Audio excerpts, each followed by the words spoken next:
How's it going, guys? It's Daniel here again, coming at you through God's grace with yet another video. As I'm sure you can tell by the thumbnail or the title, we are talking about how much money it takes to start the ATM business. Now, it does take some upfront money to start this business. It will take you a little bit to recoup that money, so just don't expect to make it back all right away. It is possible if you get an absolute amazing banger location to make it back in a few months, but probably don't count on it, especially not with your first few ATMs, but it is possible. Now, I'll say you're gonna need around $5,000 to start the business. Now, you can have a little less, but that means that you'll have less to put into the machine, and that's okay, and I'll go through that.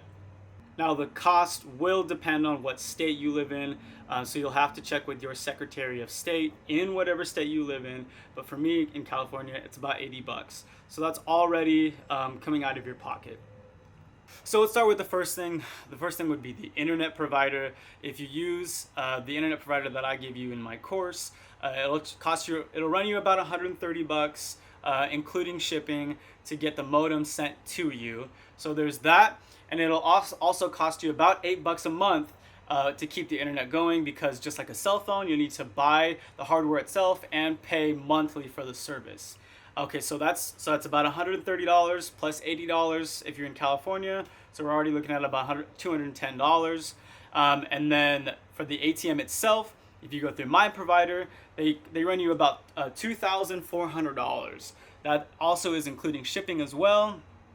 So now we're at about $2,600 that you're in the hole for. So that's pretty much it as far as the money it's going to cost you if you don't factor in gas and stuff like that to actually start the business.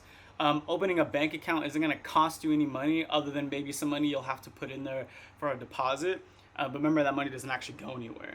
And so that's going to leave you with about $2,400 if you're sticking with $5,000 to start up to put into the machine. As I said in the beginning, you can have less to start up with, but that just means you'll be able to put less into the machine, which is okay, because remember, the money that you put into the machine doesn't actually ever get spent. It recycles back into your business bank account.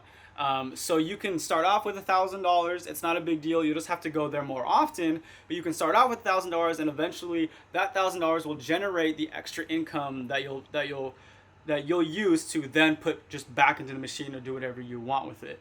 But I recommend putting at least $2,000 in there just so you don't have to go back there more often, but do whatever you think is best. So I recommend $5,000 to start the ATM business. You can do probably as little as $4,000. I probably wouldn't want to go any lower than that. But that's just sticking with the one ATM. So that's pretty much it for today, guys. It was a pretty fast and short video. We'll see you in the next one.